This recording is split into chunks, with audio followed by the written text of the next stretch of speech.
Peters with Peters Principals. As you know never know who you're going to see on Peters Principals, and we have a good thing today. We have somebody who's never been on Peters Principals before, Robert Gignac.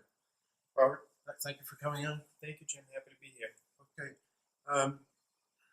Robert is a school committeeman, and he has been a school committeeman for, it's going to be 4 years, right? This is my second term. Yeah. And we have a few questions for him. First thing I want to ask you about is the STEM program. Sure. As you know, that's a thing you do for North Roger School. And what is the STEM program, and why is it extremely dear to the heart of the mayor? Sure.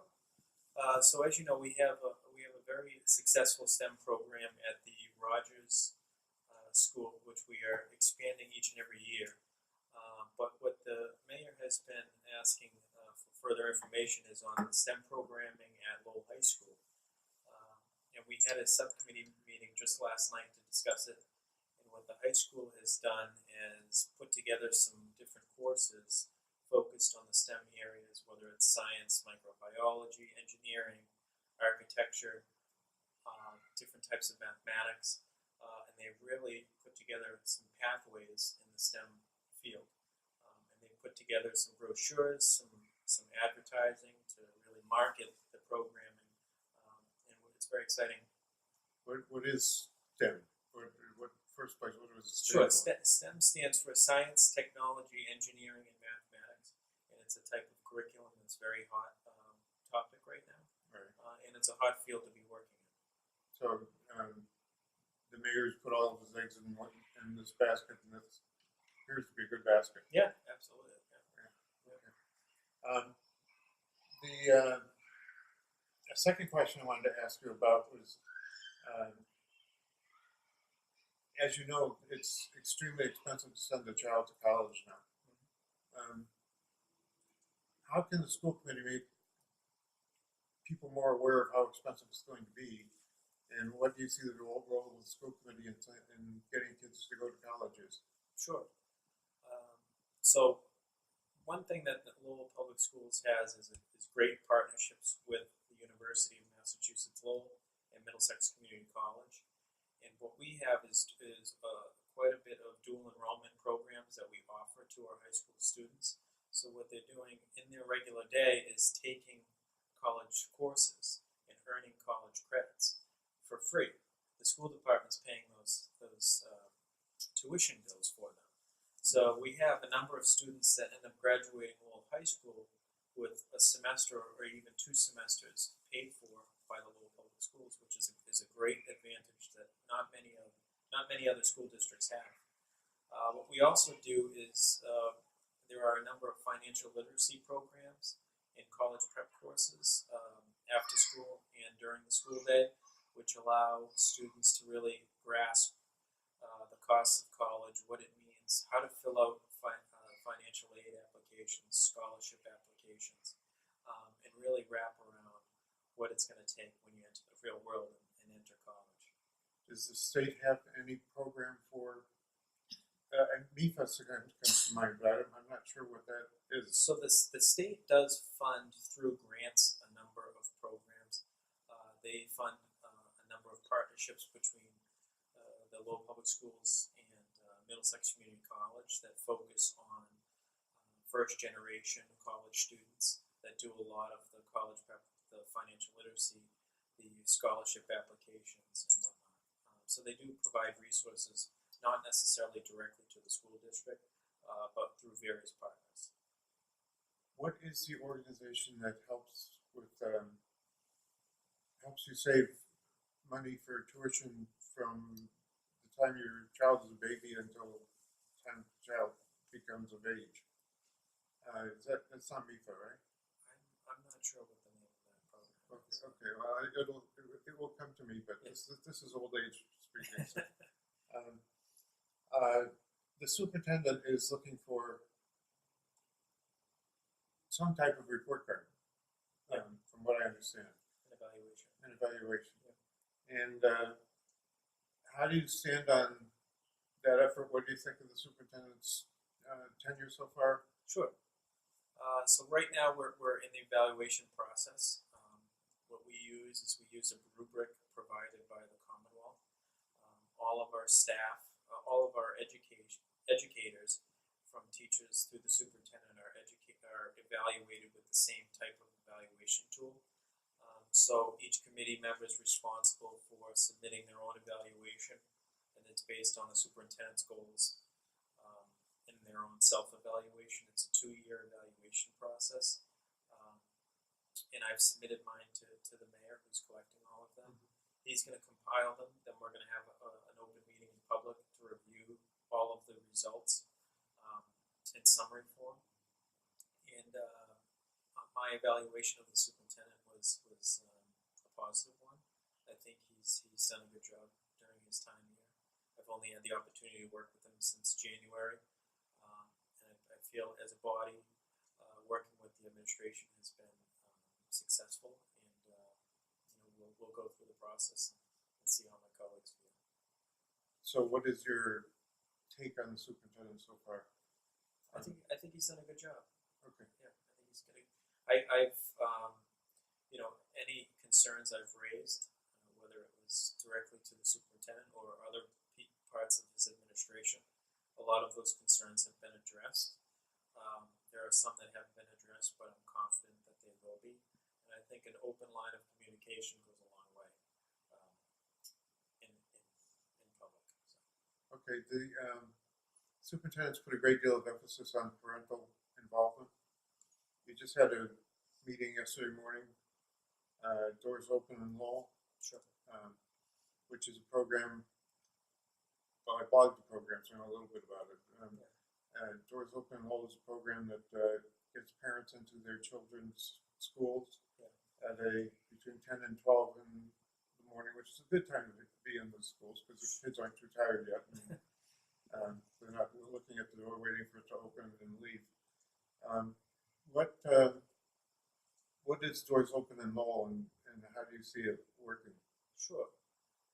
So my understanding is it's exactly what you described. It's a time once a week on Wednesdays between 10 and 12, and each week there's a different slate of schools that are going to be open to the public, and there's going to be a bus picking the group up at central office, and they'll be guided through a number of schools during that 10 to 12 period.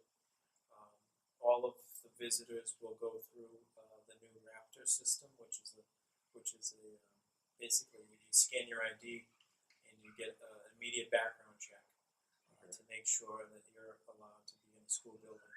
And not only for Doors Open Lowell, but that's for all of our schools when any visitors visit, even parents. They're now going to be subject to that. So we don't want any unwanted visitors in our buildings. Okay, so you're taking into account security as well as... Exactly, yep. Okay. Yep. And actually this morning, as you know, our school's open today, and I joined the superintendent and his leadership team visiting a number of schools, and it was great to see the administration and myself welcoming students and parents, because we went to the Lincoln School and the high school, and then they went to every other school that I couldn't say. And it was great to talk to parents and talk to the kids about how excited they were to come back. We also went to the high school. It was quite humorous, the difference between the age levels. The high school kids didn't want to be there. The elementary school kids did want to be there. Yeah. And we were giving out free breakfast at the Lincoln School, because as you know, every kid in Lowell gets free breakfast and lunch now. Right. So we were actually handing out breakfast in the lobby of the Lincoln School. It was fun. It's good to have the kids back. Well, they seem excited this year. Yeah. It seems a little different. I don't know why, but they just seem more excited this year with what's going on. Yeah. So the superintendent's contract, you would vote to renew it. Well, he doesn't. He has an He doesn't have a contract. Right. That's right. So right now, the mayor is working with the superintendent to draft a proposal. We haven't seen a formal proposal as of today. So once that's given to the committee, we'll review it and go from there. So there could be a little back and forth in regards to the terms of the contract. that's to be seen. Now, I've come out repeatedly for a school, a high school that's located where the Merrimack Mills used to be, um, which is right across the street from the, I guess, the George Collier Swing. Sure. Okay, right across the street from George Collier Swing, behind that parking lot, is where the Merrimack Mill used to be. Okay. Okay, and there was a building, a kind of modern building, on that site, and I've come out for building in addition to the high school as opposed to a new high school Sure. downtown, which I would like to see, but I don't know how effective I am, so I don't know how's it look for the whole high school. Sure. So we just hired an architect. So we've had an owner's project manager on for a few months now. We just selected an architect, and what they're doing is they put together a team, and they're actually in the high school each and every day. They have their team split up. Half the team is on one side of the canal, the other half is on the other side. So they're doing a real analysis on whether or not a renovation, a partial renovation with new construction, or a completely new facility off-site are the options. We're looking at about having a decision within the next, I believe in 6 months, the architect and OPM will provide their top 3 recommendations for us. Mm-hmm. The school committee and city council will then vote on those recommendations and send it to the state school building authority. They will then make the final selection. But we have to provide the state with options. We can't just say we want a renovation, and we can't just say we want a new high school. We have to have different options and different calculations of cost, and what we would do with the students during construction. So it's a lengthy process, but we're actually far ahead of schedule, so it's good. What would you like to see? I'd like to see the report, but I envision getting a report that's going to be a renovation with new construction at the same time. And I think the 1980 building, which is often referred to as the new building, is in far worse shape than the old building. Right. I imagine that would be torn down and new construction would be put on that site. And the old Colburn Hall and the old building would be renovated. So it might be more than 3 stories. It could be, yeah. Yeah, I'm just curious because I'm wondering how do we best use the space that we have. Right. So, and it's the largest project that the state has ever had for a public high school, and one of the largest in the country. So it's really open to likely discussion on what we should do because it's never been done before. yes, well, as I said, I'm definitely for keeping it downtown. Yeah. I don't believe the few naysayers who say that the high school is the high school kids don't know how to leave quietly. I think the kids. I'm down here downtown all the time, and I think the kids are very respectful of property and everything, and they do spend a lot of their own money in the restaurants and things like that. So I would just like to see it stay in the downtown area. Yeah. I went to Lowell High School for my whole high school experience, and it was a good school. Yeah, it's a great school, and it continues to get better and better.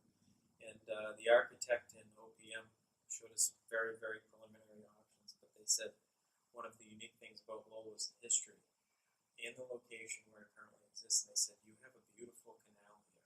Let's use this green space and really use it as a learning environment. Use it in an educational way. You have the National Historic Park right across the street. You have the college, the university within walking distance. So the location is very important in the process, and I think it's going to be a good discussion for everybody to have. how do you see the organizations like the Citywide Parent Council factoring in to that discussion? Sure. So there's going to be community forums for members of the public to give their opinion with the architect, the OPM, and the school building committee. I was talking to the city manager's office, and we're going to work together to sort of schedule some of those community meetings, working with the Citywide Parent Council and the neighborhood groups, because each of those bodies bring out their own crowd. We really want to get everybody involved, because the last thing we want to do is break ground and cause a stir. So Right.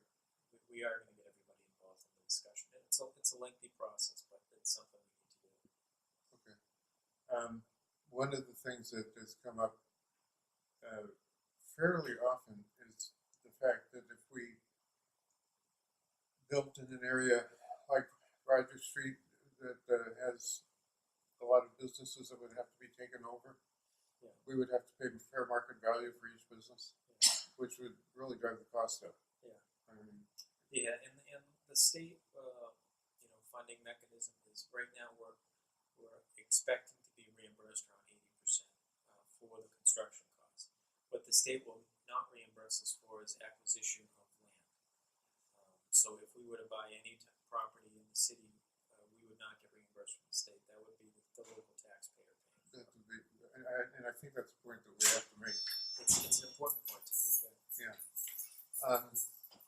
Charter schools, they're hot right now because there's a charter school ballot question. Yeah. What is your stance on charter schools, and I'm kind of curious how they differ from the old Catholic school model. It just, Yeah. I've heard that a lot of the Catholic school students ended up in charter schools, and I'm not sure if that works as well as the Catholic school model. Sure.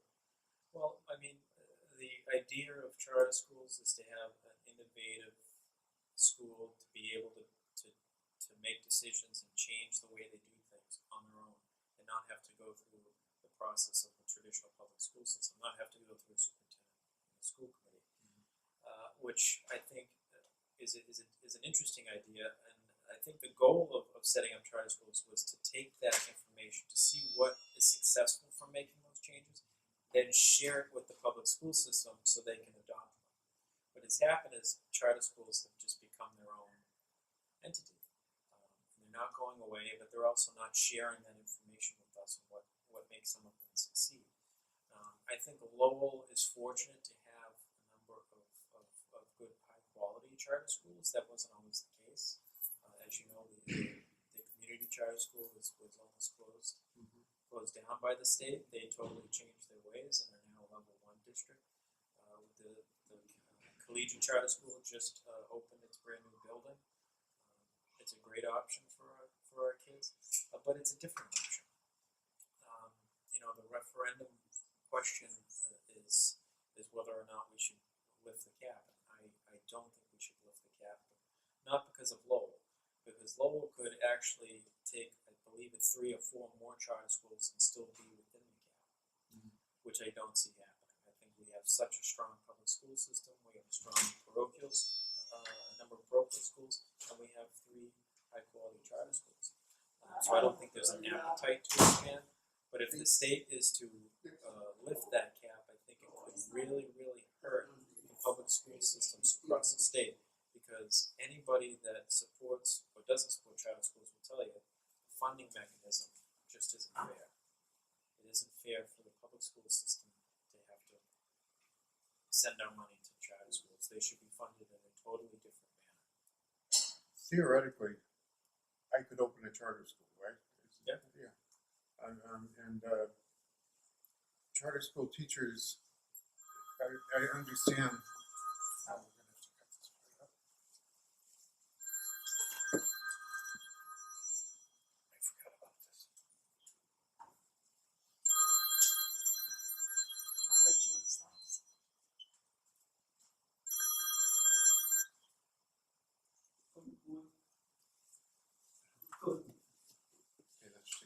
sorry about that. Okay, anyway, You okay? charter schools are, Wait, Jim, you started by saying theoretically, I could, oh, theoretically, theoretically, I could say that charter school teachers do not need to be licensed. Is that right? That's correct. Yeah. Yeah. So a charter school teacher does not need to be licensed. So these wonderful commercials that you see with these teachers teaching and smiling at charter school might be actors for all we know. Sure. So okay, go Yeah, ahead. the requirements to be an educator at a charter school is very different than the public school system. But what's interesting is we're just talking about the construction of the high school. The Mass School Building Authority controls construction and renovations of public school system, public schools in the state of Massachusetts. What they don't control is the construction or renovation of charter schools. So that whole process on how a charter school is constructed or renovated is completely different. They don't have to go through all of the steps that we have to go through. Mm-hmm. They don't have to wait years and years to get an OPM, an architect that's approved by the MSBA, go to all the board meetings, have public hearings, have the council and the school committee buy in, have a school building commission. They don't have to go through that process. And in some aspects, it's not fair. So again, theoretically, I can open a charter You school. could open a charter school and start construction tomorrow. Interesting. It gives me something to do tomorrow. There's an issue involving teachers' children from outside the district taking up space that little kids need. Sure. What's your stance on that, and how do you see it? Well, this committee was made aware of this issue last school year. What we did is we asked the administration to come back to us and tell us how many kids there are, how many staff members are sending their kids here, where they are located in the school system. And what we did is we froze it. We didn't feel it was the right thing to do to the children to kick the kids out at that time. Right. It was late in the school year, and it would have been very difficult for those teachers to get their kids into the school systems in their hometown. And it was just not the right time to do that. I feel strongly at that point. Now, what we did is we tasked ourselves with 1 year to decide on what we're going to do with these 30, I think it's 36 or 26 kids presently and going forward. So right now, nobody other than those 36 kids, no other teachers are bringing their kids in here. It's been capped and frozen, and we have to decide as a committee on what to do moving forward. So what do you see doing? What do you see yourselves doing? It's really up for discussion. Some of my colleagues were hoping it would be involved in the collective bargaining process, which it could be. If that's the case, we haven't officially started negotiating our next contract, which would be happening soon. Or we could just discuss it in a different manner. Okay. I just want you to know that the first time somebody from outside the district came into the Lowell High School, it was in 1831, the year the Lowell High School was formed. Yeah. And it was a girl, and she was from Tewksbury, and she paid. Now, these kids don't pay, right? Correct. Okay. So wouldn't it make sense if we're going to teach children from outside the district that they have to pay a stipend to come to the Lowell schools? So what was happening prior to this current year was that the towns where the children reside were not sending any tuition to Lowell. And they couldn't legally do that because we were not participating in a program called School Choice, where we would accept kids from out of district and take their tuition. We didn't participate in that. We didn't have the space. This year we opened up to School Choice because we have space at the high school. So any students that are presently coming from out of Lowell and attending Lowell High School, we're getting money from them for that. We didn't open up school choice for K through 8 because we don't have the space. And once you open up school choice, I mean, anybody can come in here. You don't have to just be a student, child of a teacher. So we limit it to the high school, and we are getting tuition for those students. Okay, I don't know if you know this, but I know quite a bit about the history of the Lowell schools. And I write a blog on it, which has 85,000 people reading it, which is kind of a neat number. It says 85,000 people have responded to your blog, which is incredible. Yeah. I think it's at 87 now, but it's something like that. And they usually respond to history of the whole school system blogs, because that's basically what I write. Yeah. And I get these marvelous returns on my investment. The wonderful things that they say about having a wonderful blog, and you think this thing is great and all the rest of that stuff.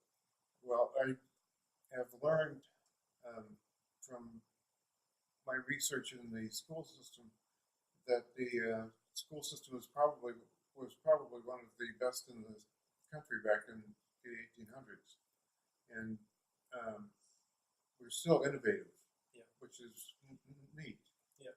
And how do you see us being innovative, and what are we doing right? I mean, I can tell you what 85,000 people say, but what do you think? What do you think we're doing right?